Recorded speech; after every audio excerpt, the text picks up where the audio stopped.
Hello. अरे sound बंद नहीं किया है जी।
हेलो।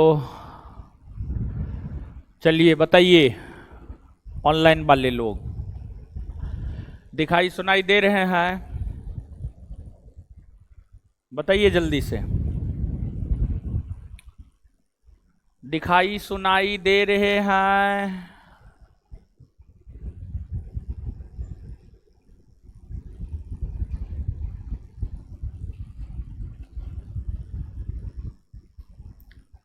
हाँ, देखिए पटना में गर्मी बहुत पड़ रहा है।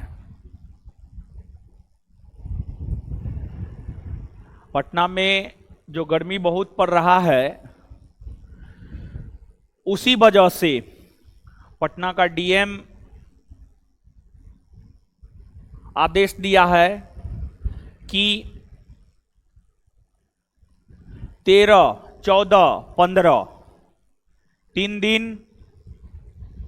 कोचिंग संस्थान बंद रहेंगे, लेकिन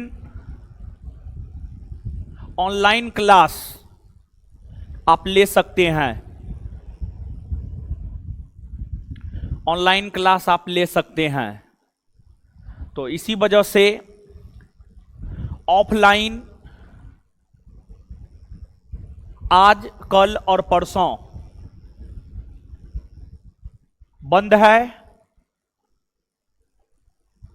सिर्फ और सिर्फ अभी क्लास जो चल रहा है ऑनलाइन चल रहा है। धारा 144 लागू है। हाँ, धारा 144 लागू है। कुछ भी होता है पटना में तो कोचिंगे पर सबसे पहले धारा 144 लागू करता है। समझे, सबसे पहले कोचिंगे को बंद करता है।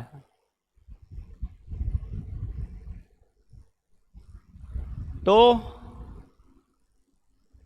यही है, आपको अभी 2-3 दिन ऑनलाइन ही करना होगा। तो कीजिए 2-3 दिन ऑनलाइन। समझे? हाँ, बिहार पुलिस बैच भी ऑनलाइन ही होगा। सब बैच ही ऑनलाइन होगा टोटल, सुबह से लेकर शाम तक। जितना बैच है सब बैच आपको ऑनलाइन ही होगा। समझ गए गुरुजी लोग?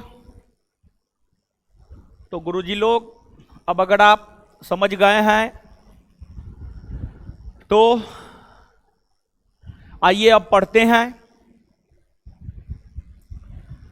पिछले क्लास की अगर हम बात करें तो पिछले क्लास में आपको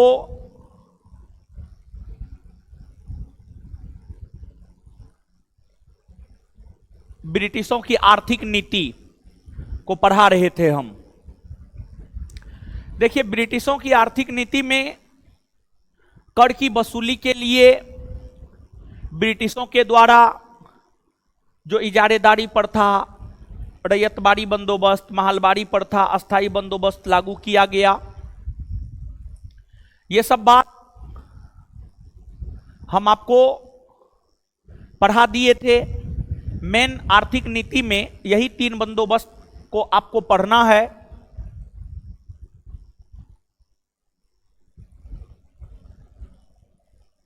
और उसमें ज्यादा कुछ है नहीं, पढ़ लीजिएगा आप लोग।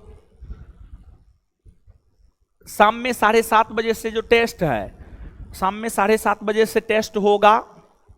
टेस्ट होगा ऐसे कि टेस्ट का जो क्वेश्चन है संस्थान के टेलीग्राम चैनल पर भेज दिया जाएगा और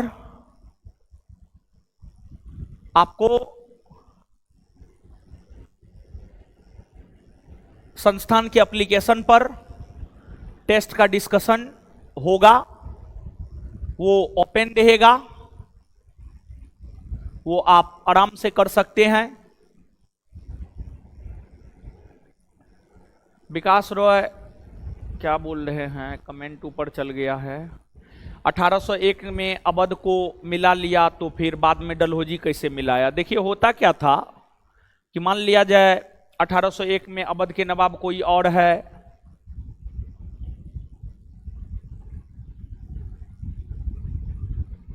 1801 में अवध का नवाब कोई और है, वो तो सहायक संधि को स्वीकार लिया। बाद में अवध के नवाब कोई और बने, उन्होंने सहायक संधि को स्वीकार नहीं किया। तो बाद में जाकर के अवध फिर से अंग्रेजों से फ्री हो गया। तो अंग्रेजों ने पुनः 1856 में अवध को कुप्रशासन के आरोप के तहत डलहौजी मिला लिया। ये होता था। आपको साउंड बढ़ाइए, साउंड बढ़ा हुआ है, ये है। सबको सुनाई दे रहा है ना जी? ऑनलाइन वाले जो लोग हैं सबको सुनाई दे रहा है ना? हाँ, सबको सुनाई दे रहा है, आप ही को नहीं दे रहा है। जो मैसेज कर रहे हैं साउंड बढ़ाइए, समझे? हाँ, चलिए आइए अब देखिए आपको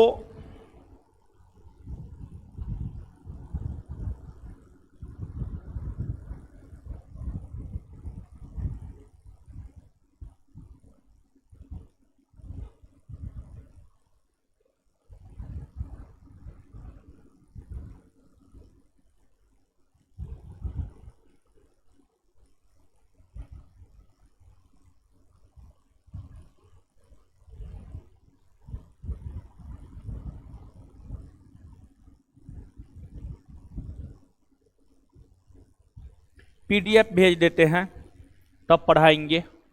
पीडीएफ भेज देते हैं आप लोगों को। 4 नंबर चैप्टर तक का पीडीएफ मिल न गया था?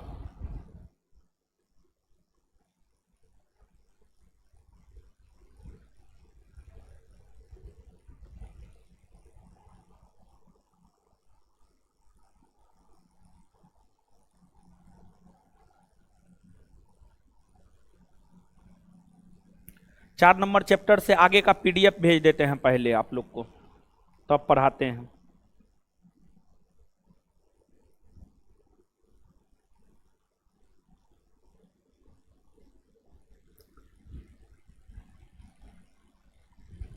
क्लासे नहीं हुआ है, करंट का क्लास कहाँ हुआ है? क्लासे नहीं हुआ, 4 गो क्लास हुआ है करंट का। यूट्यूब पर जितना डाला हुआ है ना उतना ही क्लासे हुआ है। बीच में तो क्लास सब बंदे न था जी, बीच में क्लास सब बंद था, इसी वजह से जो है नहीं हुआ है, और कोई बात नहीं है, समझे?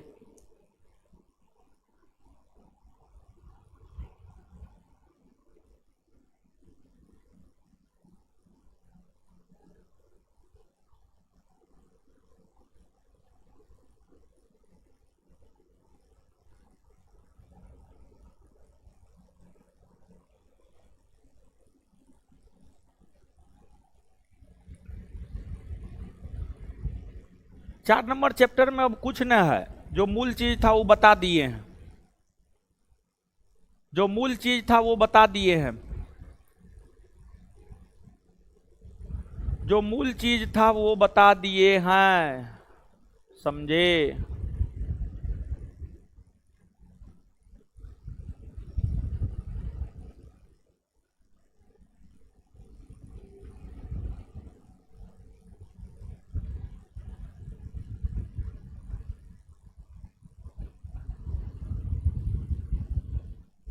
लिखा करके पढ़िएगा।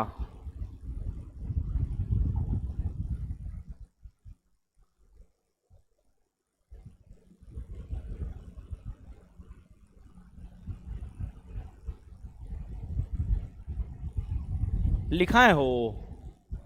लिखा कर।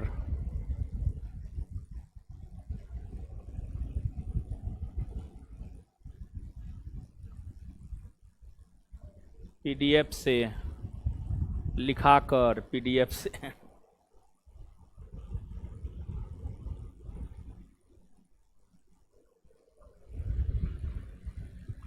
पीडीएफ से पढ़िए, जल्दी खत्म हो जाएगा।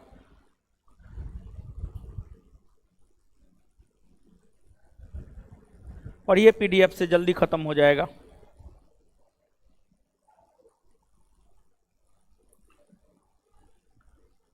कॉपी में लिख लिया कीजिए आप लोग।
देखिए टेलीग्राम खोलिए, पीडीएफ मिल जाएगा। टेलीग्राम चैनल खोलिए संस्थान का, आप लोग पीडीएफ भेज दिए हैं। ये पीडीएफ जो है अपलोड करो वीडियो के साथ। का है अभी नहीं होगा, लाइव में नहीं होता है। ठीक है, मैसेज करो हमको, हम तुमको भेज देते हैं।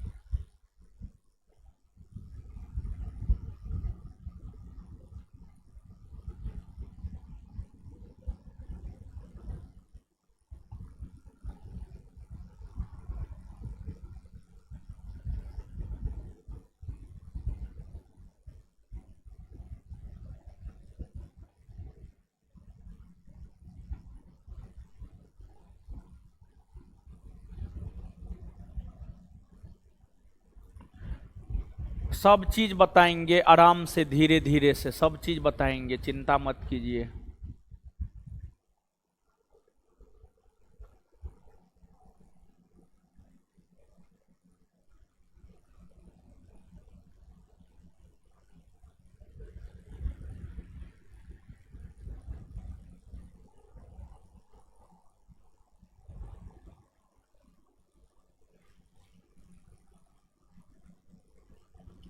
भेज दिए हैं, क्लास के बाद अपलोड कर देना।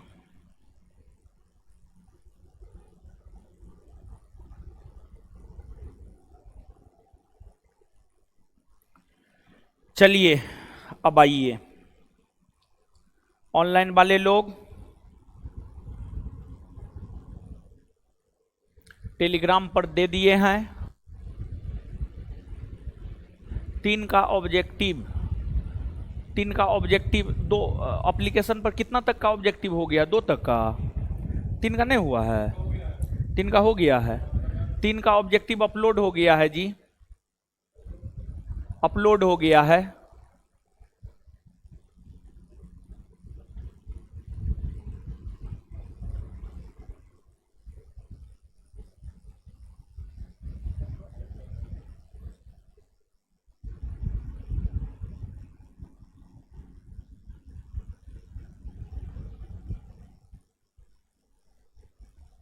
तीन का ऑब्जेक्टिव अपलोड हो गया है, देखिए ना आप।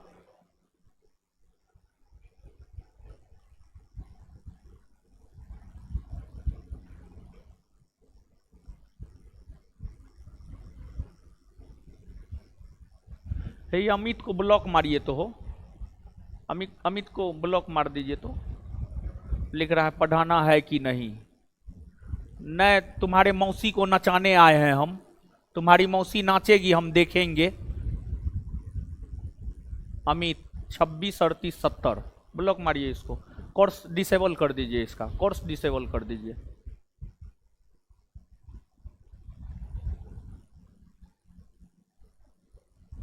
उसकी मौसी नाचेगी, आप लोग देखिएगा, हम भी देखेंगे, समझे।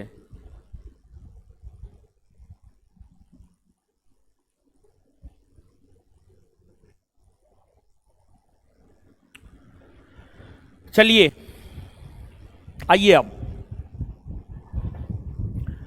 आइए आते हैं, पढ़ते हैं। अब देखिए आधुनिक भारतीय इतिहास। अब हटा दीजिए कमेंट।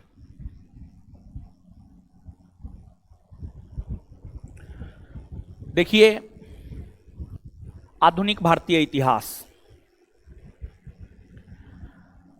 आधुनिक भारतीय इतिहास हम लोग पढ़ रहे हैं, और आधुनिक भारतीय इतिहास की अगर हम लोग बात करें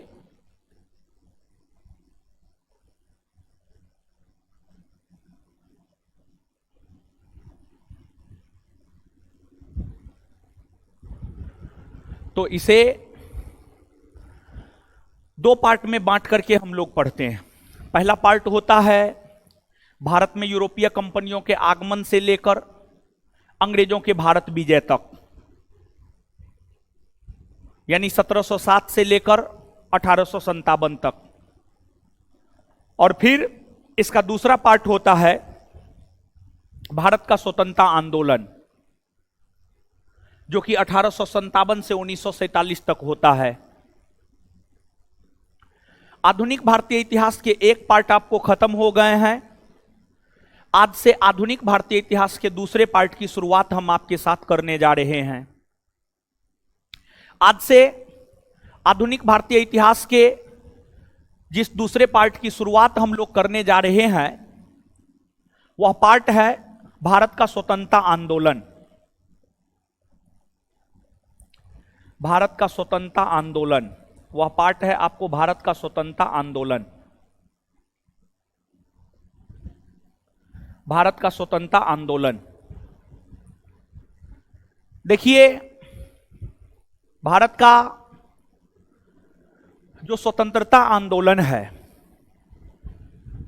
इसके अंतर्गत हम लोग 1857 के विद्रोह से देश की आजादी तक की घटना को पढ़ते हैं।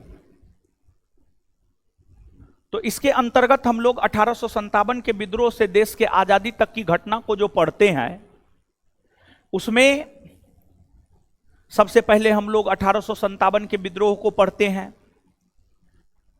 फिर भारत में जब राष्ट्रवाद का विकास हुआ, 1857 के विद्रोह को जब पढ़ेंगे आप, तो उसमें एक परिणाम को पढ़ना होता है, और 1857 के विद्रोह के परिणाम स्वरूप ही भारत में राष्ट्रवाद का विकास हुआ।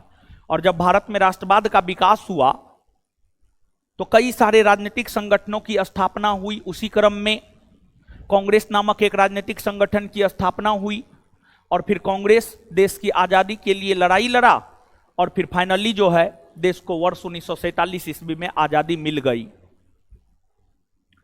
तो 1857 के विद्रोह से आजादी तक की घटना को, 1857 के विद्रोह से आजादी तक की घटना को जो है हम लोग पढ़ते हैं। तो जो पीडीएफ आपको गया होगा उसमें आप देखे होंगे, चैप्टर तो नहीं दिया है, लेकिन चैप्टर नंबर 5 1857 का ही विद्रोह है। चैप्टर नंबर 5 1800 है क्या हुआ जी? चारे में था? 1857 का विद्रोह चारे में था? है? अरे पीडीएफ देखा है तुम जी? अरे सिलेबस छोड़ो नहीं यार, वो आगे पीछे होता है, अजीब हाल है। चलिए, तो भारत का स्वतंत्रता आंदोलन आज से शुरू हो रहा है आपका। भारत का स्वतंत्रता आंदोलन आज से जो है आपको शुरू हो रहा है, और स्वतंत्रता आंदोलन इतिहास का सबसे महत्वपूर्ण सेगमेंट है, इतिहास का सबसे महत्वपूर्ण भाग है स्वतंत्रता आंदोलन। इतिहास का सबसे महत्वपूर्ण भाग है स्वतंत्रता आंदोलन। स्वतंत्रता आंदोलन इतिहास का सबसे महत्वपूर्ण भाग है। आइए स्वतंत्रता आंदोलन को जो है हम लोग पढ़ते हैं। इसमें सबसे पहले 1857 के विद्रोह को पढ़ते हैं। 1857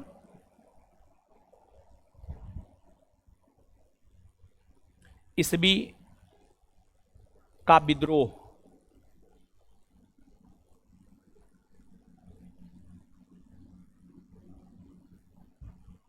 यही आज का आपका टॉपिक है। आज का टॉपिक जो है आपका यही है, 1857 का विद्रोह। तो देखिए समझिएगा, 1857 का विद्रोह देखिए, आपको 1857 का विद्रोह सिपाहियों के द्वारा किया गया था, सिपाहियों के द्वारा। और जिन सिपाहियों के द्वारा 1857 का विद्रोह किया गया था, ये ऐसे सिपाही थे जो अंग्रेजों के अधीन कार्यरत थे, लेकिन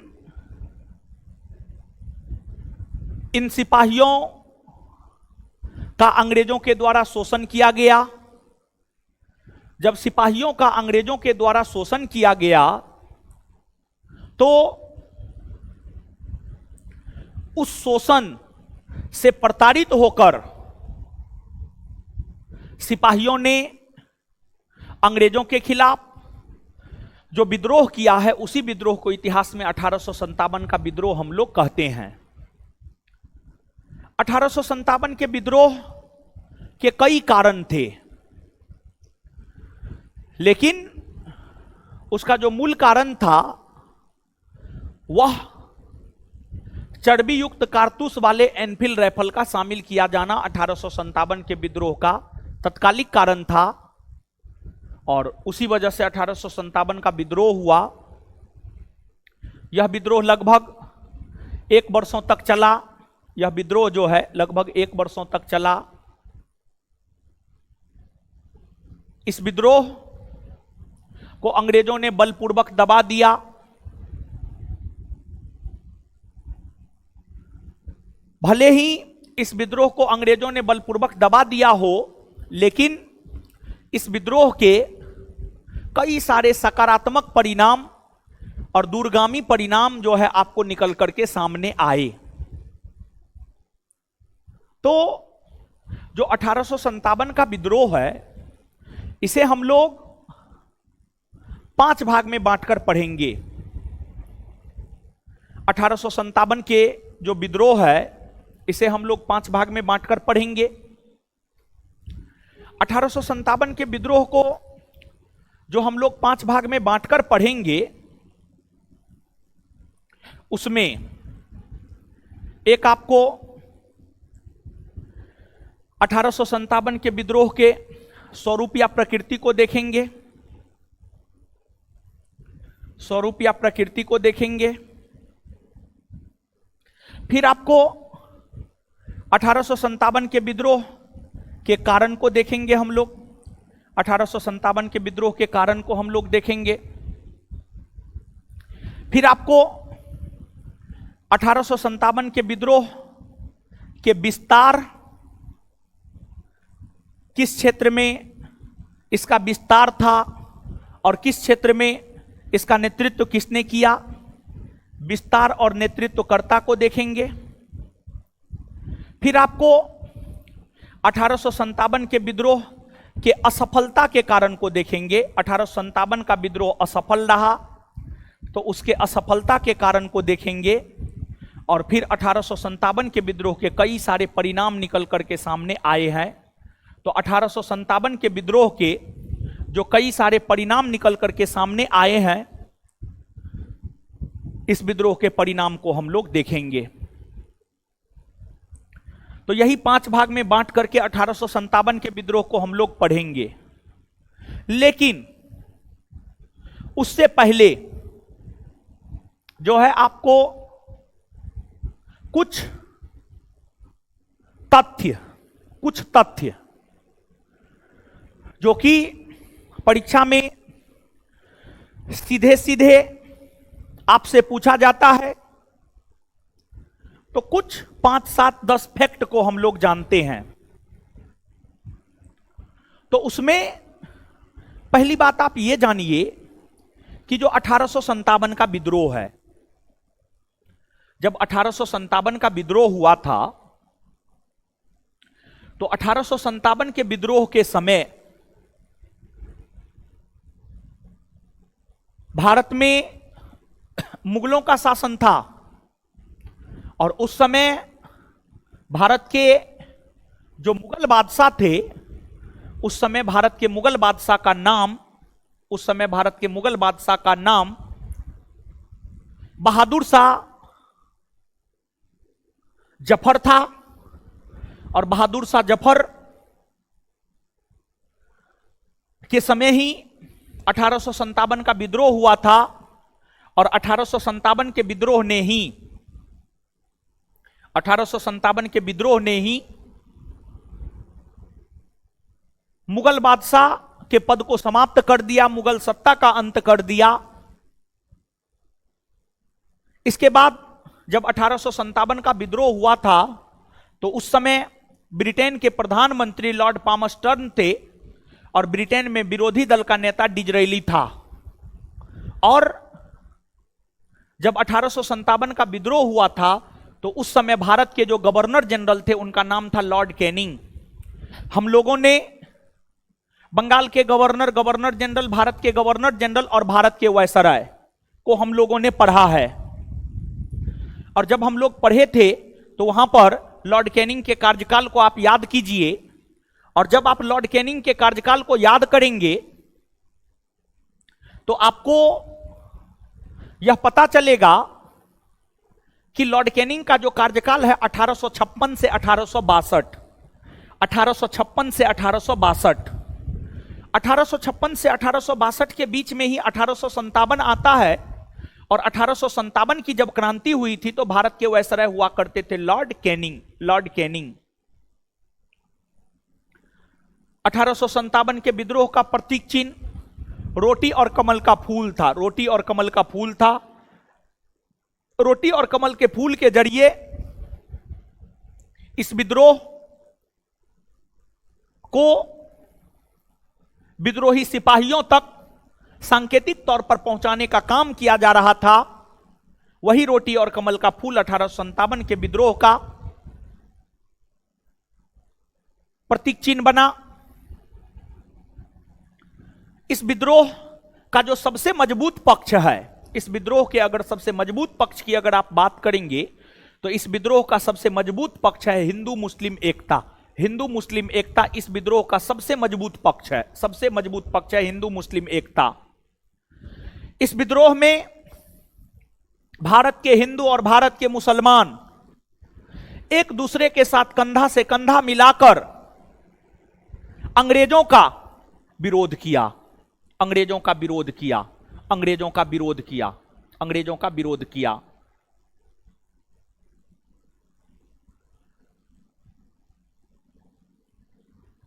तो ये सब छोटे छोटे फैक्ट हैं।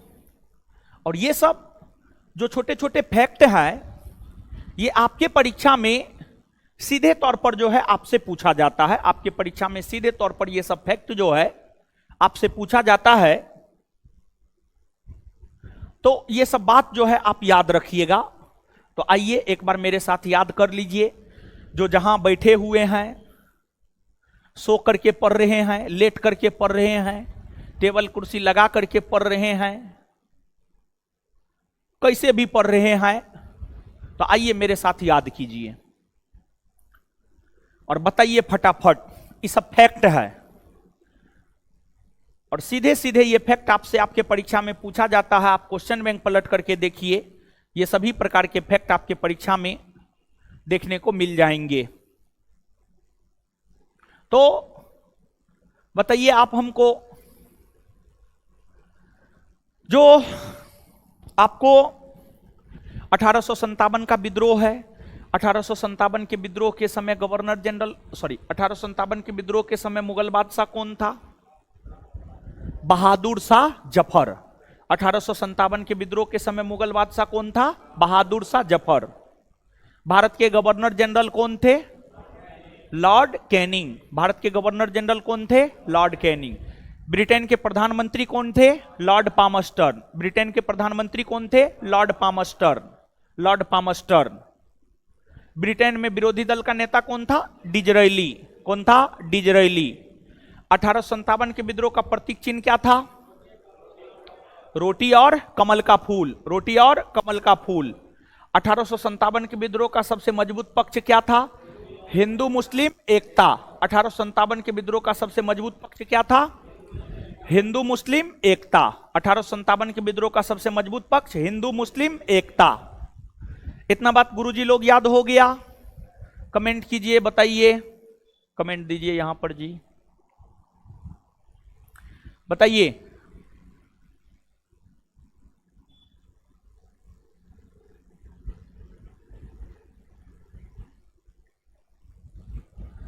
चलिए, यहां तक कोई दिक्कत नहीं ना है? चलिए ठीक है, बहुत बढ़िया। जो पीडीएफ भेजे उसमें 1857 का क्रांति ना है ना? ये ऑनलाइन वाला सब हमको पगला के रख देगा। बोल रहा है जो पीडीएफ भेजे उसमें 1857 का क्रांति है ये ना है। बताइए, फर्स्ट पेज में है, बताइए, शुरुए में है महाराज। ठीक है, आगे बताए ना गुरुजी लोग, आप ही पर सब चीज है।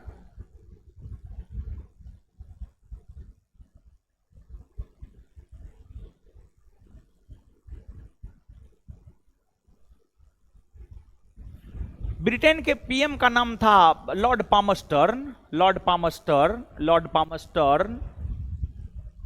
ठीक है, अब देखिए, पुराना वाला पीडीएफ का है देख रहे हैं, नया वाला देखिए ना महाराज, अभी तुरंत भेजे हैं। अभी तुरंत थोड़ा देर पहले टेलीग्राम चैनल पर भेजे हैं।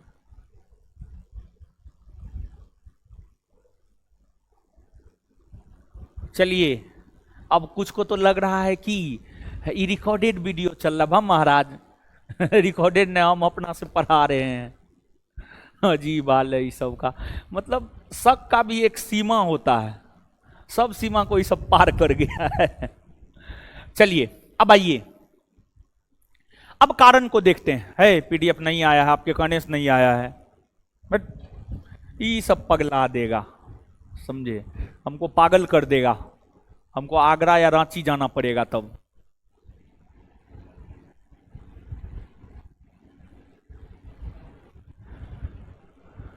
चलिए,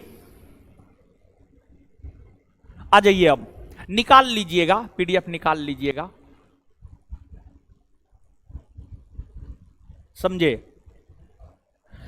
देखिए, है क्या कि आप लोग जो है ऑफलाइन तो आए हुए हैं नहीं, इसी वजह से पीडीएफ दे दिए हैं। देखिए, पढ़िए, तब तक फिर क्लास में लौट जाइएगा ना तो वापस हम लिखा देंगे। हमको क्या है, हमको थोड़े कोई दिक्कत है महाराज।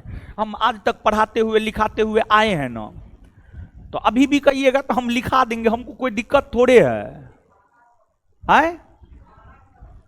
लिखाना है, अरे हम लिखाइयो देंगे, हम सब चीज कर देंगे महाराज। अभी पीडीएफ से कीजिए ना, अभी पीडीएफ से कीजिए ना।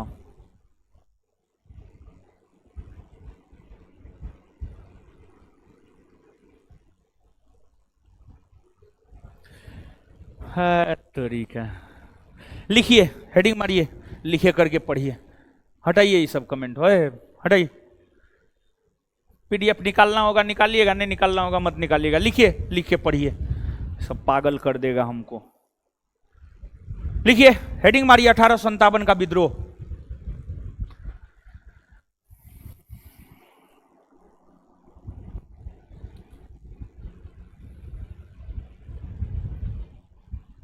अठारह का विद्रोह।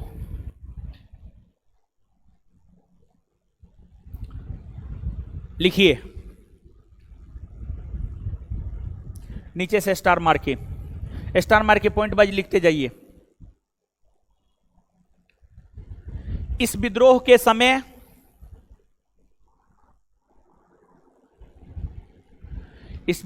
समय मुगल बादशाह बहादुर शाह जफर थे।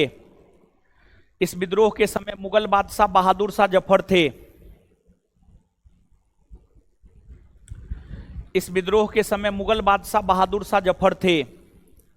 इस विद्रोह के समय मुगल बादशाह बहादुर शाह जफर थे। इस विद्रोह के समय मुगल बादशाह बहादुर शाह जफर थे।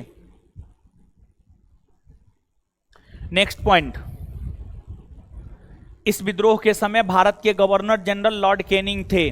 नेक्स्ट पॉइंट, इस विद्रोह के समय भारत के गवर्नर जनरल लॉर्ड कैनिंग थे। इस विद्रोह के समय भारत के गवर्नर जनरल लॉर्ड कैनिंग थे। इस विद्रोह के समय भारत के गवर्नर जनरल लॉर्ड कैनिंग थे। इस विद्रोह के समय भारत के गवर्नर जनरल लॉर्ड कैनिंग थे। इस विद्रोह के समय भारत के गवर्नर जनरल लॉर्ड कैनिंग थे। लॉर्ड कैनिंग थे, लॉर्ड कैनिंग थे। नेक्स्ट, इस विद्रोह के समय इंग्लैंड के प्रधानमंत्री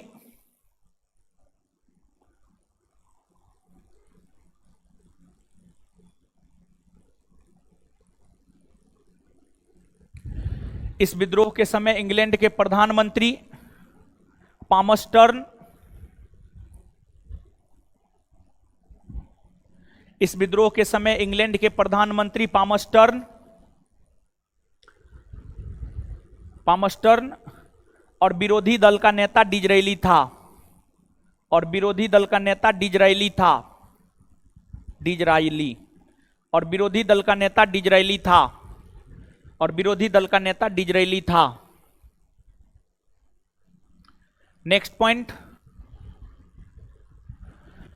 इस विद्रोह का सबसे मजबूत पक्ष हिंदू मुस्लिम एकता। इस विद्रोह का सबसे मजबूत पक्ष हिंदू मुस्लिम एकता। इस विद्रोह का सबसे मजबूत पक्ष हिंदू मुस्लिम एकता।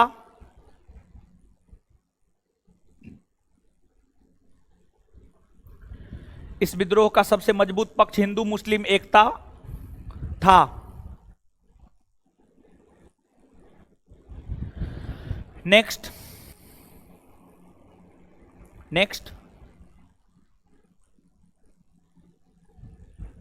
इस विद्रोह का प्रतीक चिन्ह, इस विद्रोह का प्रतीक चिन्ह चपाती और कमल का फूल था। इस विद्रोह का प्रतीक चिन्ह चपाती यानी रोटी को ही चपाती कहा जाता है, या चपाती को ही रोटी कहा जाता है। इस विद्रोह का प्रतीक चिन्ह चपाती और कमल का फूल था। इस विद्रोह का प्रतीक चिन्ह चपाती और कमल का फूल था।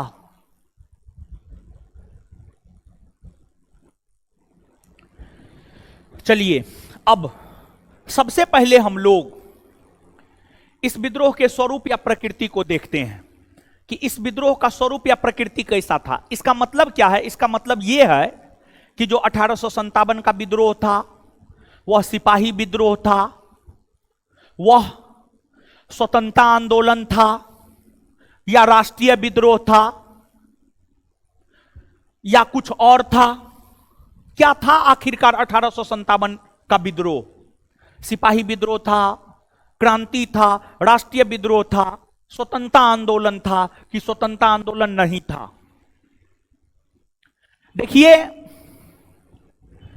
1857 के विद्रोह को लेकर विद्वानों के बीच मतभेद है। कोई इसे सिपाही विद्रोह कहता है, कोई इसे राष्ट्रीय विद्रोह कहता है, कोई इसे प्रथम स्वतंत्रता आंदोलन कहता है, कोई इसे स्वतंत्रता आंदोलन नहीं कहता है। और विशेष तौर पर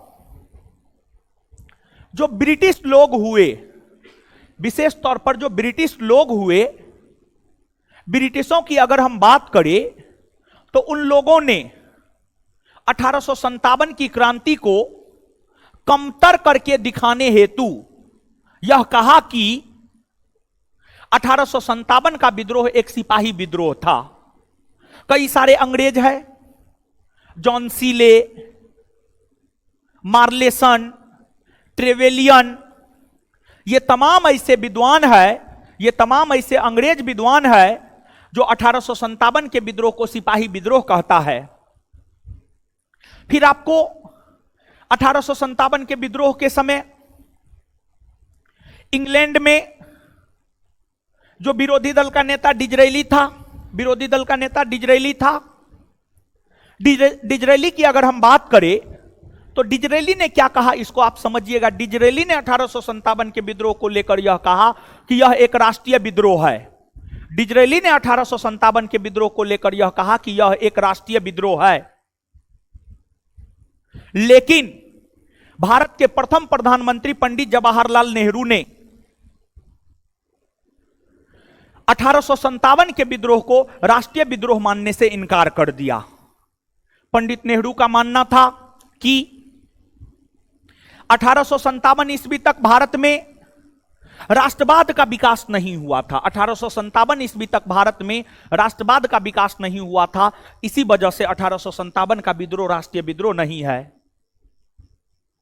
इसके बाद 1857 के विद्रोह पर एक किताब लिखने का काम एसएन सेन ने किया है, और एसएन सेन ने 1857 के विद्रोह के ऊपर जो किताब लिखा है उस किताब का नाम है 1857 उस किताब का नाम है 1857 और एसएन सेन जो कि 1857 के विद्रोह के ऊपर लिखने वाला सरकारी इतिहासकार भी है। 1857 के विद्रोह के ऊपर लिखने वाला सरकारी इतिहासकार भी आपको एसएन सेन ही है। और एसएन सेन की अगर हम बात करें तो इनका क्या मानना था जानते हैं 1857 के विद्रोह को लेकर। एसएन सेन का 1857 के विद्रोह को लेकर यह मानना था कि इस विद्रोह की शुरुआत धर्म को लेकर हुआ, धार्मिक मामला को लेकर हुआ, लेकिन इसका अंत स्वतंत्रता आंदोलन के रूप में हुआ। देखिए, जब आप 1857 के विद्रोह के कारण को जानेंगे तब आपको पता चलेगा कि इस विद्रोह की शुरुआत धर्म को लेकर हुआ। कैसे धर्म को लेकर इस विद्रोह की शुरुआत हुआ? देखिए, अभी हम आपको तुरंत थोड़ा देर पहले क्या बता रहे थे? अभी हम तुरंत आपको थोड़ा देर पहले यह बतलाए हैं कि 1857 के विद्रोह का तत्कालिक कारण है ब्रिटिश सेना में चर्बी युक्त कारतूस वाले एनफील्ड राइफल का शामिल किया जाना। यह 1857 के विद्रोह का तत्कालिक कारण है। देखिए, जो चर्बी युक्त कारतूस वाले एनफील्ड राइफल को शामिल किया गया, एनफील्ड राइफल में जो कारतूस भरा जाता था, एनफील्ड राइफल में जो कारतूस भरा जाता था, उस कारतूस के ऊपर एक मोटी परत होती थी, और कारतूस के ऊपर जो मोटी परत होती थी, उस मोटी परत को मुंह से खोलना होता था, और उस मोटी परत में गाय और सुअर की चर्बी मिली हुई होती थी। उस मोटी परत में गाय और सुअर की चर्बी मिली हुई होती थी। गाय और सुअर, गाय के मांस को हिंदू धर्म मुंह में नहीं ले सकता है, और सुअर के मांस को मुसलमान मुंह में नहीं ले सकता है। इस्लाम धर्म में सुअर शब्द का प्रयोग करना तक वर्जित है। कोई मुसलमान जल्दी सुअर शब्द का प्रयोग भी नहीं कर सकता है, नहीं करता है, नहीं करता है और नहीं कर सकता है। तो जब सुअर शब्द का प्रयोग नहीं कर सकता है तो सुअर का मांस कैसे खाएगा? बताइए, खाएगा? नहीं ना, नहीं। धर्म है, धर्म। हिंदू धर्म के लोग जो है गाय का मांस क्यों नहीं खाते हैं? हिंदू धर्म के लोग गाय को अपनी माता मानते हैं। गाय हमारी माता है, हमको कुछ नहीं आता है। आए? हिंदू धर्म के लोग सुअर का मांस खाते हैं, इस्लाम धर्म के लोग नहीं खाते हैं। इस्लाम धर्म में वर्जित है, इस्लाम धर्म में वर्जित है। ठीक है। जैसे हिंदू धर्म में गाय का मांस खाना वर्जित है, हिंदू धर्म में गाय का मांस खाना वर्जित है ना जी। आप हिंदू हैं तो आप गाय का मांस खाइएगा? अगर आप गाय का मांस खाइएगा तो आप हिंदू थोड़े हैं। तो गाय और सुअर की चर्बी मिली हुई थी कारतूस के ऊपरी खोल में। अंग्रेज जानबूझकर यह किया। अंग्रेज जानबूझकर यह क्यों किया? तो अंग्रेज यह चाहता था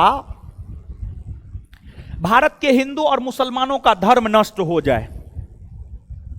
अंग्रेज भारत के हिंदू और मुसलमानों का धर्म नष्ट करना चाहता था। अंग्रेज भारत के हिंदू और मुसलमानों का धर्म नष्ट करना चाहता था, इसलिए जानबूझकर गाय और सुअर की चर्बी कारतूस के ऊपरी खोल में मिलाया गया। अब अंग्रेज भारत के हिंदू और मुसलमानों का धर्म क्यों नष्ट करना चाहता था? तो अंग्रेज भारत के हिंदू और मुसलमानों का धर्म इसलिए नष्ट करना चाहता था क्योंकि अंग्रेज भारत का ईसाईकरण करना चाहता था। जैसे मुगल बादशाह औरंगजेब भारत का इस्लामीकरण करना चाहता था, भारत के हिंदुओं को मुसलमान बनाना चाहता था, वैसे ही अंग्रेज भारत का ईसाईकरण करना चाहता था। वैसे ही अंग्रेज भारत का ईसाईकरण करना चाहता था, मतलब भारत के हिंदू और मुसलमानों को ईसाई बना देना है।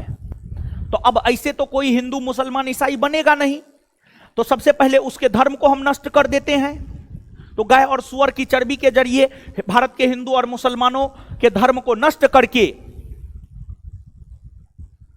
भारत का ईसाईकरण करने का प्रयास अंग्रेजों ने किया। भारत का ईसाईकरण करने का प्रयास अंग्रेजों ने किया।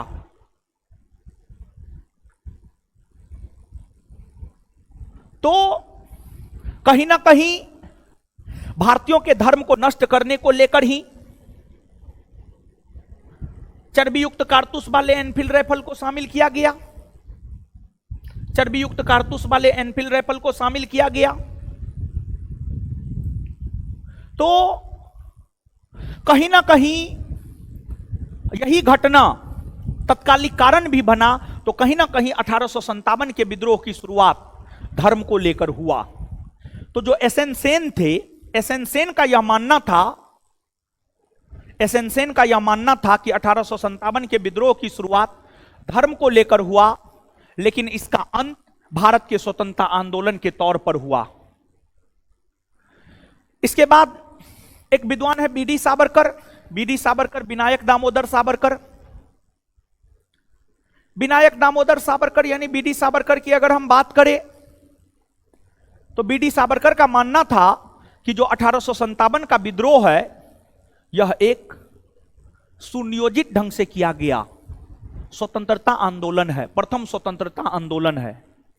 बीडी सावरकर ने 1857 के विद्रोह को सुनियोजित ढंग से किए गए प्रथम स्वतंत्रता संग्राम की संज्ञा दी है। सुनियोजित ढंग से किए गए प्रथम स्वतंत्रता संग्राम की संज्ञा दिया है। फिर आपको एक विद्वान हुए आरसी मजूमदार। उनका कहना था यह ना प्रथम, ना राष्ट्रीय और ना स्वतंत्रता आंदोलन है। आरसी मजूमदार का यह मानना था कि यह ना तो प्रथम और ना राष्ट्रीय और ना यह स्वतंत्रता आंदोलन है। फिर आपको एक अंग्रेज हुए T R Holmes. T R Holmes नामक अंग्रेज की अगर हम बात करें तो टी आर होम्स का मानना था कि यह सभ्यता और बर्बरता के बीच का युद्ध है। टी आर होम्स की अगर हम बात करें तो टी आर होम्स का यह मानना था कि यह सभ्यता एवं बर्बरता के बीच का युद्ध है, यह सभ्यता एवं बर्बरता के बीच का युद्ध है। देखिए अंग्रेज की अगर हम बात करें तो अंग्रेज अपने आप को सभ्य मानता था। अंग्रेज की अगर हम बात करें तो जो अंग्रेज है, अंग्रेज अपने आप को सभ्य मानता था और भारतीय को असभ्य मानता था, बर्बर मानता था। बर्बर मतलब असभ्य, बर्बर मतलब असभ्य, और असभ्य मतलब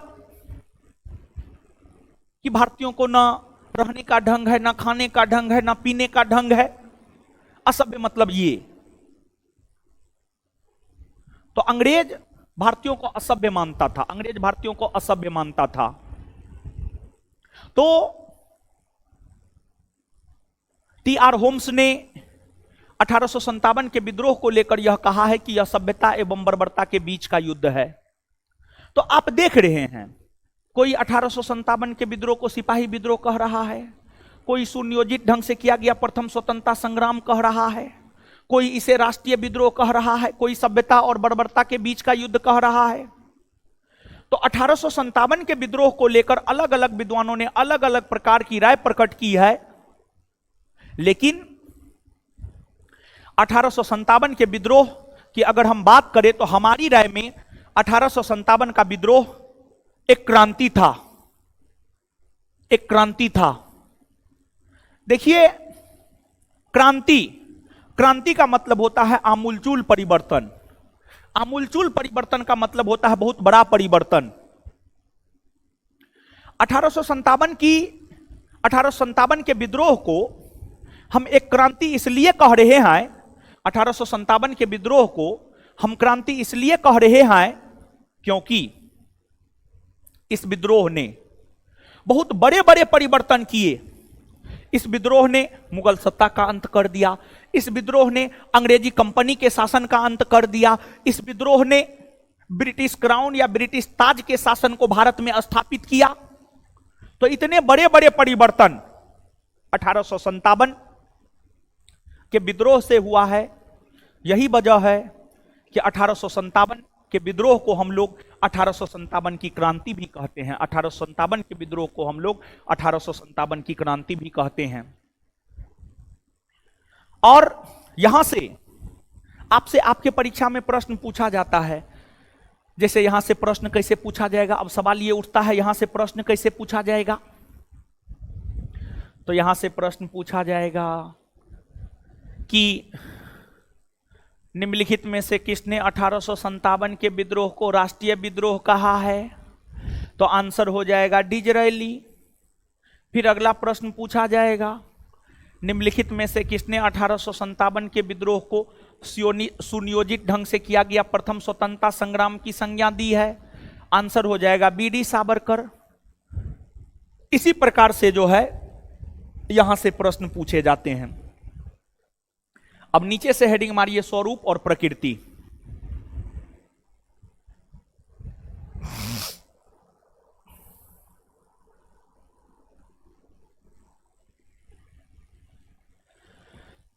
स्वरूप या प्रकृति डैश दे करके लिखिएगा। 1857 के विद्रोह के 1857 के विद्रोह के स्वरूप या प्रकृति को लेकर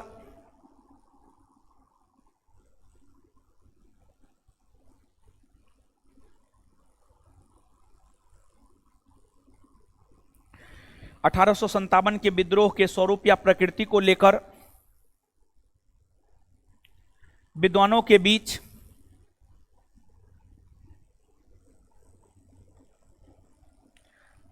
बीच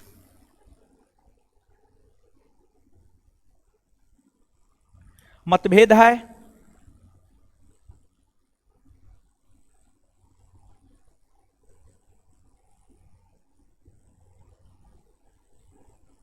विद्वानों के बीच मतभेद है।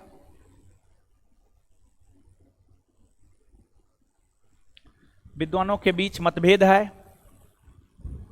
विद्वानों के बीच मतभेद है।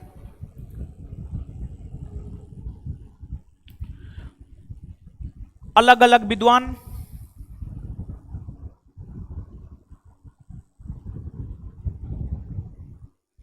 अलग अलग विद्वान अलग अलग प्रकार का राय, अलग अलग विद्वान अलग अलग प्रकार का राय, अलग अलग विद्वान अलग अलग प्रकार का राय प्रकट करता है।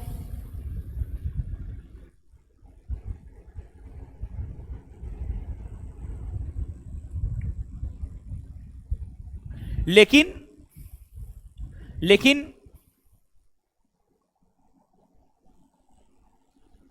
इस विद्रोह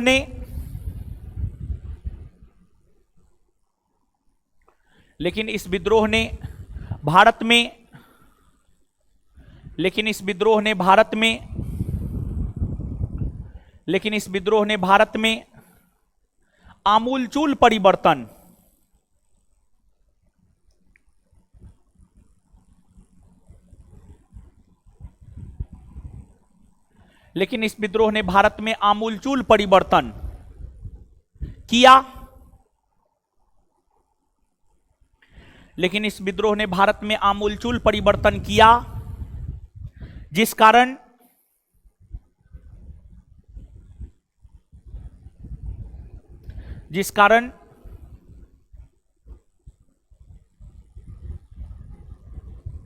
इस विद्रोह को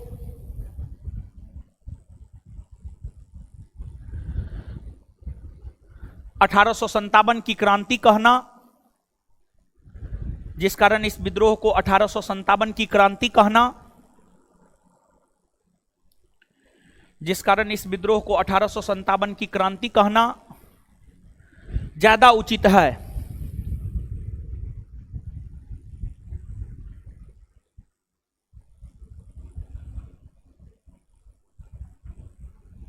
(1857 की क्रांति कहना ज्यादा उचित है।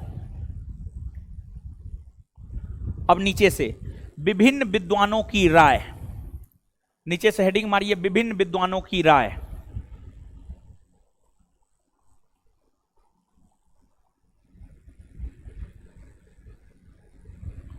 विभिन्न विद्वानों की राय।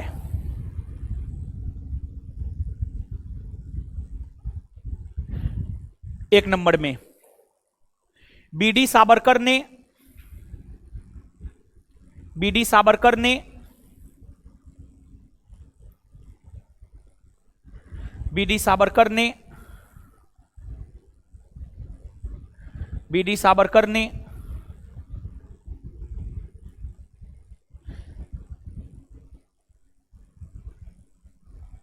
इसे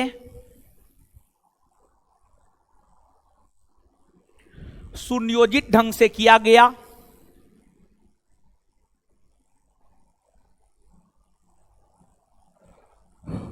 बीडी सावरकर ने इसे सुनियोजित ढंग से किया गया।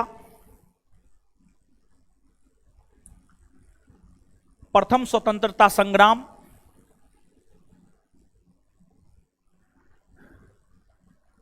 बीडी सावरकर ने इसे सुनियोजित ढंग से किया गया। प्रथम स्वतंत्रता संग्राम कहा है।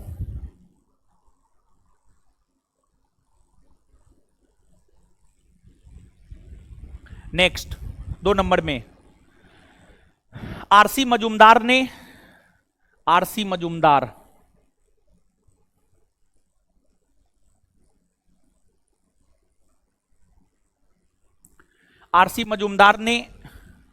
कहा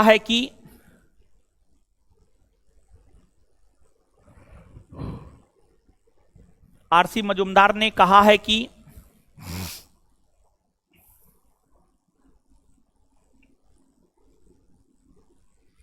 यह ना तो प्रथम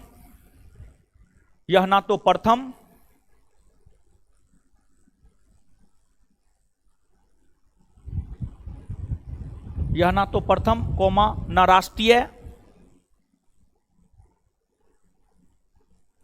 और न स्वतंत्रता आंदोलन है। यह ना तो प्रथम, न राष्ट्रीय और न स्वतंत्रता आंदोलन है। यह ना तो प्रथम, ना राष्ट्रीय और ना स्वतंत्रता आंदोलन है। नेक्स्ट,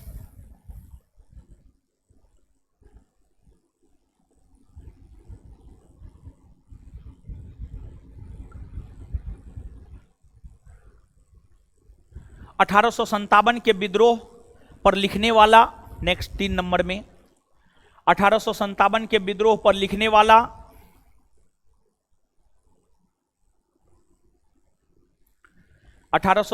के विद्रोह पर लिखने वाला सरकारी इतिहासकार,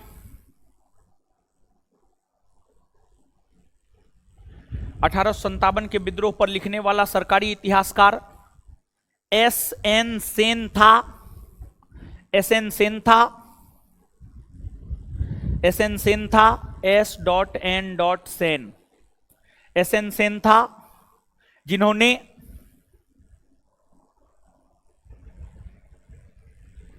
जिन्होंने जिन्होंने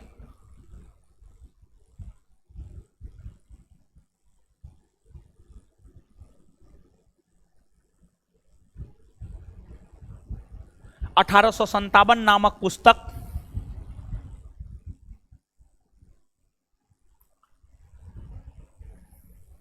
जिन्होंने 1857 नामक पुस्तक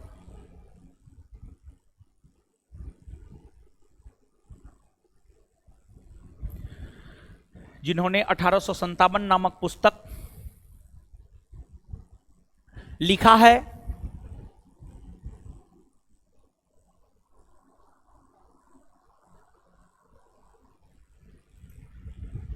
एस.एन. सेन का मानना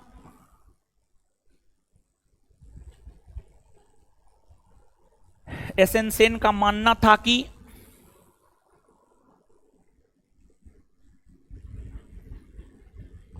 एस.एन. सेन का मानना था कि यह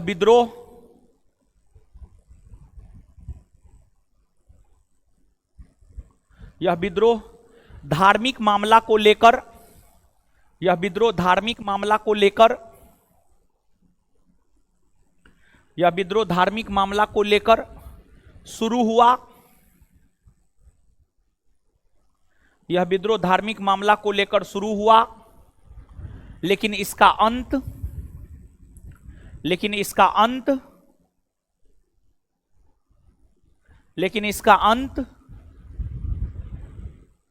लेकिन इसका अंत स्वतंत्रता आंदोलन के तौर पर हुआ।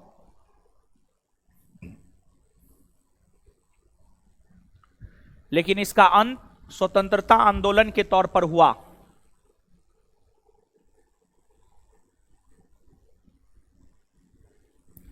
लेकिन इसका अंत स्वतंत्रता आंदोलन के तौर पर हुआ। नेक्स्ट, डिजरेली ने, नेक्स्ट जो भी पॉइंट है आपका, डिजरेली ने 1857 के विद्रोह को राष्ट्रीय विद्रोह की संज्ञा दिया है। डिजरेली ने 1857 के विद्रोह को राष्ट्रीय विद्रोह की संज्ञा दिया है।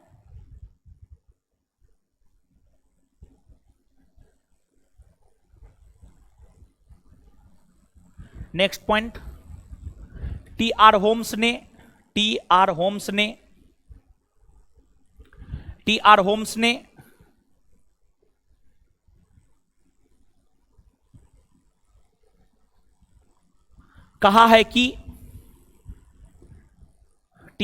ने कहा है कि यह सभ्यता एवं बर्बरता के बीच का युद्ध है।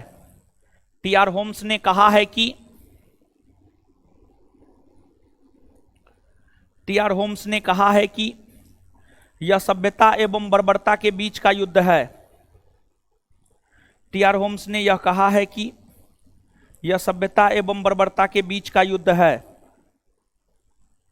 आगे, जॉन सीले,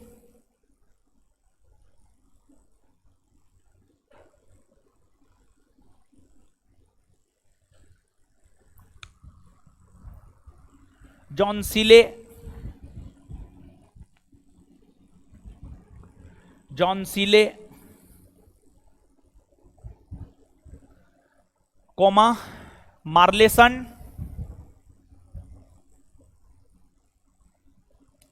मार्लेसन, कोमा ट्रेवेलियन,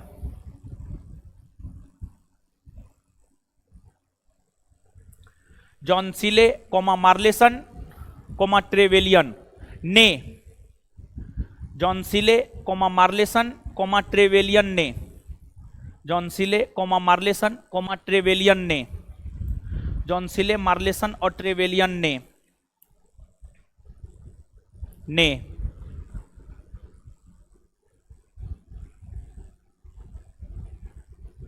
1857 के विद्रोह को 1857 के विद्रोह को सिपाही विद्रोह,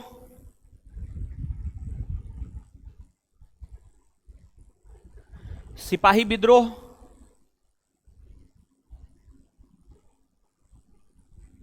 कहा है।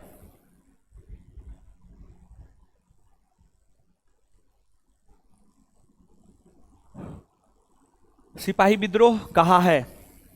नेक्स्ट, LER रीज ने,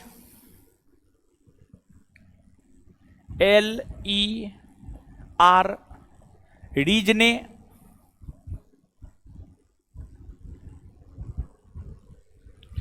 LER रीज ने कहा है कि LER रीज ने कहा है कि यह धर्मांधों का यह धर्मांधों का यह धर्मांधों का ईसाइयों के विरुद्ध युद्ध है।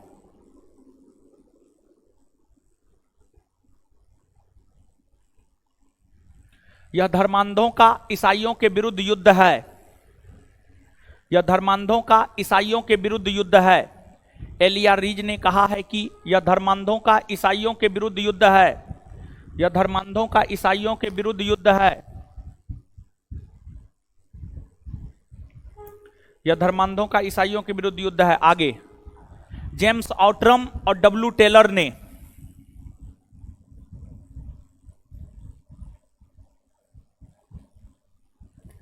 जेम्स ऑट्रम और W टेलर ने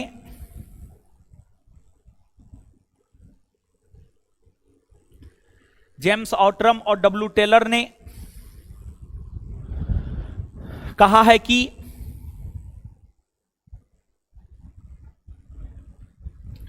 जेम्स ऑट्रम और W टेलर ने कहा है कि यह हिंदू और मुसलमानों का यह हिंदू और मुसलमानों का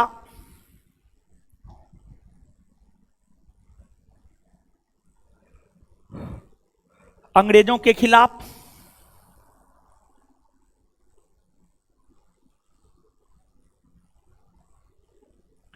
यह हिंदू और मुसलमानों का अंग्रेजों के खिलाफ षड्यंत्र है।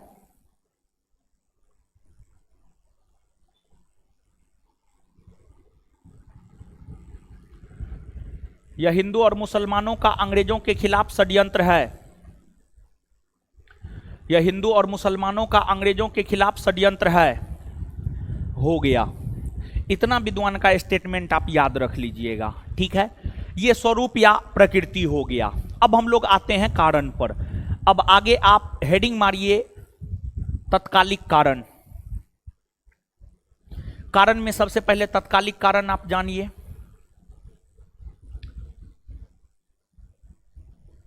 तत्कालिक कारण, तत्कालिक कारण अब समझिए गुरुजी लोग, ऑनलाइन वाला सब समझ रहे हैं ना? हीरो सब कमेंट दीजिए हो। ऑनलाइन पढ़ने में कोई दिक्कत हो रहा है हीरो सब? हा हा हा हा हा हा।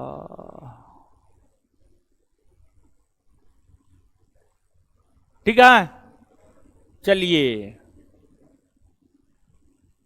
बहुत दिक्कत है, बोल रहा बहुत दिक्कत है। बहुत दिक्कत है तो पटना में पटना से हाजीपुर जब जाते हैं, गांधी सेतु पुल है, गांधी सेतु पुल पे जाइए और देख लीजिए कहां पर पानी ज्यादा है, वहां पे जाके डुबकी लगा लीजिए, सब दिक्कत खत्म। कोई दिक्कत रहेगा तब बताइए? कोई दिक्कत नहीं, सब दिक्कतें खत्म एक के बार में। सर मन नहीं लगता है, अरे बाप रे, मन नहीं लगता है तो मन नहीं लगता है तो आपको मन लगाने के लिए हम क्या मुजरा करें? हम नाचे यहां पर?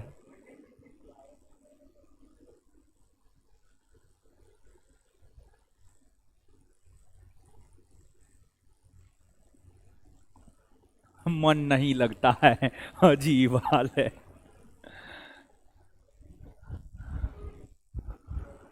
चलिए आइए,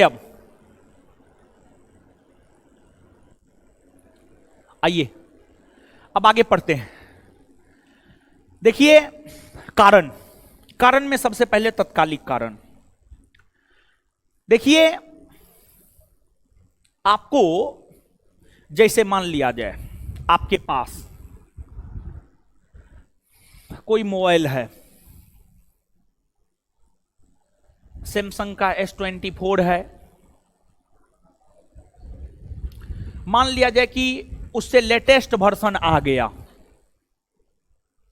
तो आपकी मंशा यह होती है, आपकी इच्छा यह होती है कि S24 को छोड़ करके जो नया वर्जन आ गया है वो ले ले, और अगर आपके पास पैसा होता है तो आप ले भी लेते हैं। उसी प्रकार से अंग्रेजी सेना में ब्राउन बेस नामक राइफल हुआ करता था।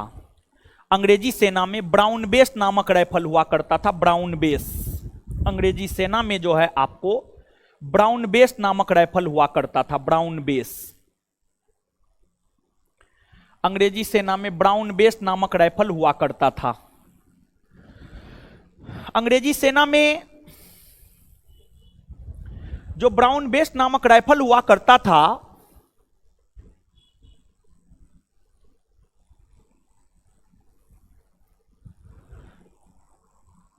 उस ब्राउन बेस राइफल को हटाकर हुआ क्या, ब्राउन बेस राइफल से अच्छी तकनीक के राइफल आ गए मार्केट में। तो ब्रिटिश सरकार ने यह निर्णय लिया कि ब्राउन बेस राइफल को हटा दिया जाए और इसके स्थान पर नया राइफल शामिल किया जाए, और ब्राउन बेस राइफल को हटाकर उसी के स्थान पर चर्बी युक्त कारतूस वाले एनफील्ड राइफल को शामिल किया गया। और चर्बी युक्त कारतूस वाले एनफील्ड राइफल को दिसंबर 1856 में शामिल किया गया।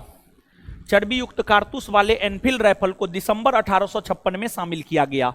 चर्बी युक्त कारतूस वाले एनफील्ड राइफल को दिसंबर 1856 में शामिल किया गया। और जब कोई नया चीज आता है तो उसके लिए ट्रेनिंग दिया जाता है। तो चर्बी युक्त कारतूस वाले एनफील्ड राइफल को चलाने के लिए ट्रेनिंग दिया जाता था। कहां? तो इसको चलाने के लिए ट्रेनिंग दिया जाता था बंगाल के दमदम में, पंजाब के अंबाला में, पाकिस्तान के सयालकोट में। इन तमाम जगहों पर चर्बी युक्त कारतूस वाले एनफील्ड राइफल को चलाने के लिए प्रशिक्षण दिया जाता था, ट्रेनिंग दिया जाता था, ट्रेनिंग दिया जाता था। जब यह राइफल शामिल हुआ तो एक प्रकार की अफवाह फैलाई गई, या एक प्रकार की अफवाह फैल गई। यह अफवाह फैली कि चर्बी युक्त कारतूस वाले एनफील्ड राइफल के कारतूस के ऊपरी खोल में गाय और सुअर की चर्बी मिली हुई है। यह अफवाह फैली, और जब यह अफवाह फैली तो जो स्वाभिमानी सैनिक थे, जो स्वाभिमानी सैनिक थे, उन्होंने इस राइफल को प्रयोग में लाने से मना कर दिया। और कहा जाता है कि मंगल पांडे जहां पर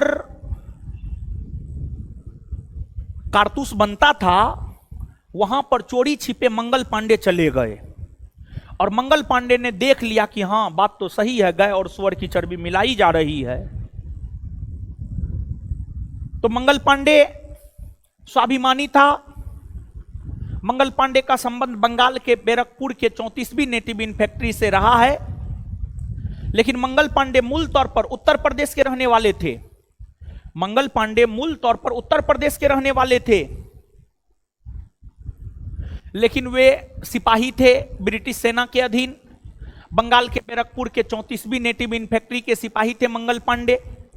मंगल पांडे ने जब अपनी आंखों से देख लिया कि गाय और सुअर की चर्बी मिलाई जा रही है, तो मंगल पांडे ने एनफील्ड राइफल को प्रयोग में लाने से मना कर दिया। और जब मंगल पांडे ने एनफील्ड राइफल को प्रयोग में लाने से मना कर दिया, तो मंगल पांडे से जो बड़े अधिकारी थे जनरल ह्यूरसन और जनरल बाग, उसने मंगल पांडे पर दबाव बनाया कि नहीं, आपको इस राइफल का प्रयोग करना ही होगा। मंगल पांडे पर कितना भी दबाव बनाया गया, वे एनफील्ड राइफल का प्रयोग नहीं किए। और मंगल पांडे ने अपने बड़े अधिकारी जनरल ह्यूरसन और जनरल बाग की गोली मारकर हत्या कर दी 29 मार्च 1857 को। मंगल पांडे ने जब जनरल ह्यूरसन और जनरल बाग की गोली मारकर हत्या 29 मार्च 1857 को कर दिया, तो मंगल पांडे को गिरफ्तार कर लिया गया। और मंगल पांडे को गिरफ्तार करके 8 अप्रैल 1857 को उन्हें फांसी पर लटका दिया गया।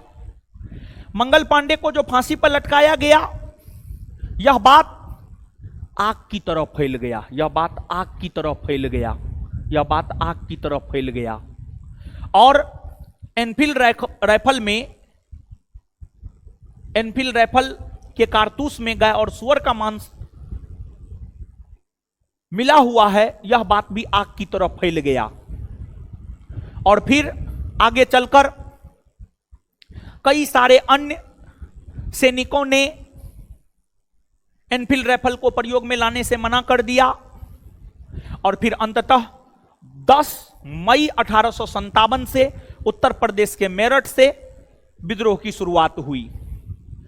तो 1857 के विद्रोह की शुरुआत 10 मई 1857 से मेरठ से हुआ है, लेकिन मंगल पांडे को फांसी 8 अप्रैल 1857 को ही दे दिया गया है। अर्थात मंगल पांडे 1857 के विद्रोह के एक ऐसे नेता हुए जो विद्रोह शुरू होने से पहले ही मारे गए।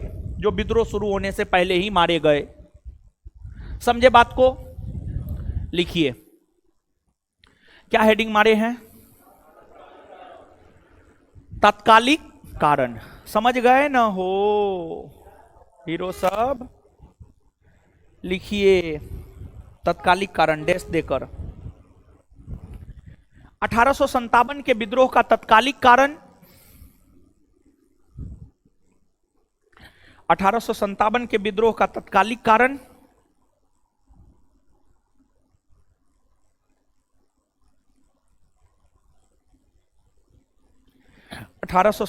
के विद्रोह का तत्कालिक कारण चर्बी युक्त कारतूस वाले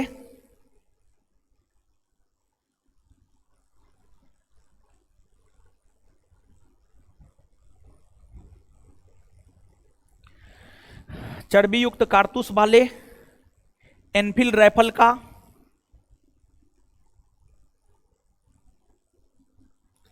चर्बीयुक्त कारतूस वाले एनफील्ड राइफल का शामिल किया जाना,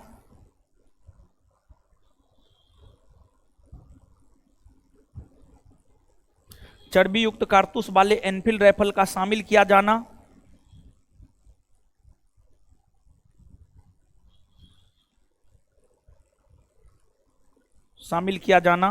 है।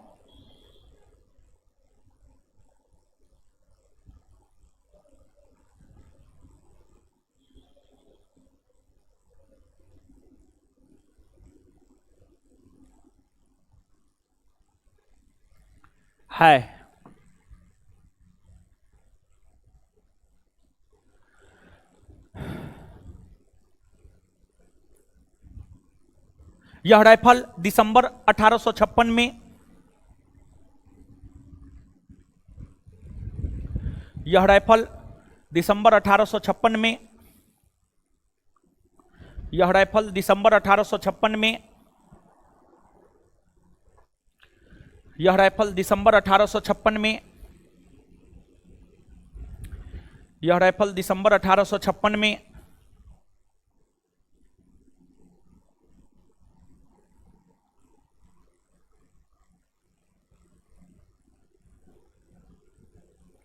यह राइफल दिसंबर 1856 में ब्राउन बेस राइफल के स्थान पर शामिल किया गया था, ब्राउन बेस राइफल के स्थान पर शामिल किया गया था।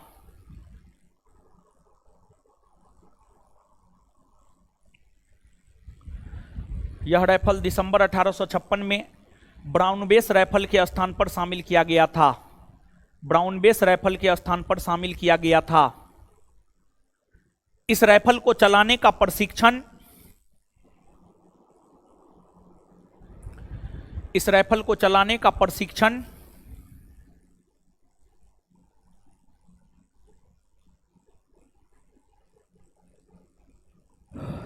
इस राइफल को चलाने का प्रशिक्षण बंगाल के दमदम में, बंगाल के दमदम में कोमा, बंगाल के दमदम में कोमा, पंजाब के अंबाला में, पंजाब के अंबाला में और पाकिस्तान के सियालकोट में, और पाकिस्तान के सियालकोट में, और पाकिस्तान के सियालकोट में, पाकिस्तान के सियालकोट में दिया जाता था, पाकिस्तान के सियालकोट में दिया जाता था।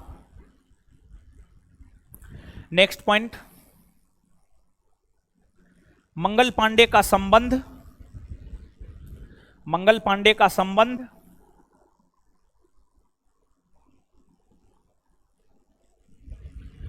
मंगल पांडे का संबंध बंगाल के बैरकपुर के,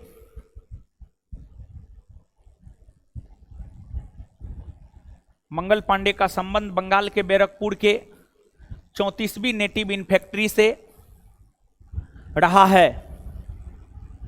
मंगल पांडे का संबंध बंगाल के बैरकपुर के 34वीं नेटिव इन फैक्ट्री से रहा है। मंगल पांडे का संबंध बंगाल के बैरकपुर के 34वीं नेटिव इन फैक्ट्री से रहा है। मंगल पांडे का संबंध बंगाल के बैरकपुर के 34वीं नेटिव इन फैक्ट्री से रहा है। नेक्स्ट पॉइंट, मंगल पांडे ने 29 मार्च 1857 को, नेक्स्ट पॉइंट, मंगल पांडे ने 29 मार्च 1857 को जनरल ह्यूडसन और जनरल बाग, जनरल ह्यूडसन, जनरल ह्यूडसन और जनरल बाग, जनरल ह्यूडसन और जनरल बाग की गोली मारकर हत्या कर दी। मंगल पांडे ने 29 मार्च 1857 को, मंगल पांडे ने 29 मार्च 1857 को जनरल ह्यूडसन और जनरल बाग की गोली मारकर हत्या कर दी। इसी कारण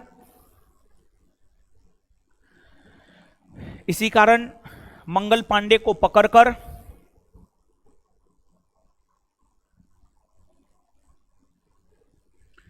इसी कारण मंगल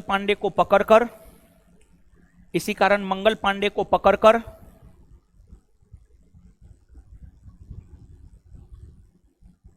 8 अप्रैल 1857 को 8 अप्रैल 1857 को 8 अप्रैल 1857 को फांसी पर लटका दिया गया।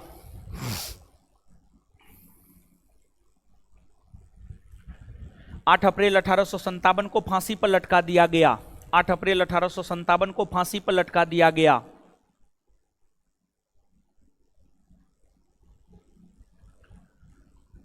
नेक्स्ट पॉइंट, मंगल पांडे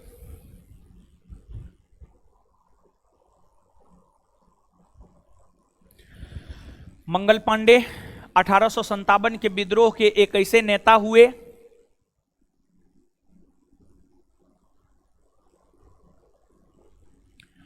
मंगल पांडे 1857 के विद्रोह के एक ऐसे नेता हुए मंगल पांडे 1857 के विद्रोह के एक ऐसे नेता हुए जो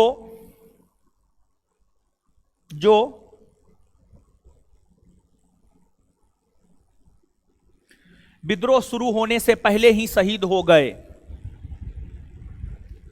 जो विद्रोह शुरू होने से पहले ही शहीद हो गए, जो विद्रोह शुरू होने से पहले ही शहीद हो गए, जो विद्रोह शुरू होने से पहले ही शहीद हो गए।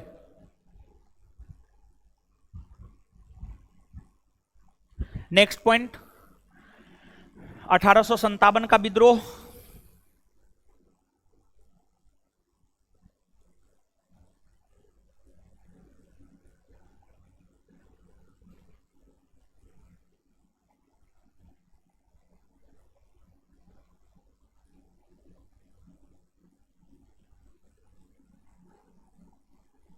दस मई 1857 से उत्तर प्रदेश के मेरठ से शुरू हुआ है।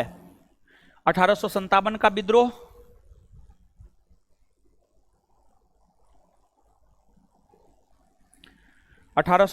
का विद्रोह 10 मई 1857 से 1857 का विद्रोह 10 मई 1857 से उत्तर प्रदेश के मेरठ से शुरू हुआ है। उत्तर प्रदेश के मेरठ से शुरू हुआ है।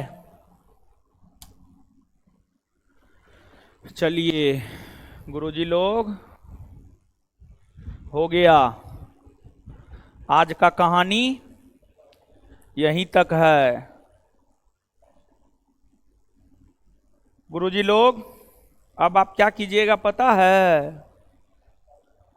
आपको करना ये है कि जैसे क्लास में समझा देते हैं, लिखा देते हैं, फिर बोलते हैं पढ़ने के लिए, तुरंत अभी आप पढ़ लीजिए और पढ़ने के तुरंत बाद 3 बार 4 बार 5 बार बोल के याद कर लीजिए। इससे आगे मिलते हैं कल, समझ गए? और अभी फिलहाल क्लास ऑनलाइन ही चलेगा 15 तारीख तक। जैसे आज ऑनलाइन हुआ है, कल भी आप अपने टाइम से जुड़ जाइएगा और ऑनलाइन क्लास कर लीजिएगा। टाटा बाय बाय, मिलते हैं अगले क्लास में। बिहार पुलिस का बैच भी अपने समय से ऑनलाइन ही चलेगा।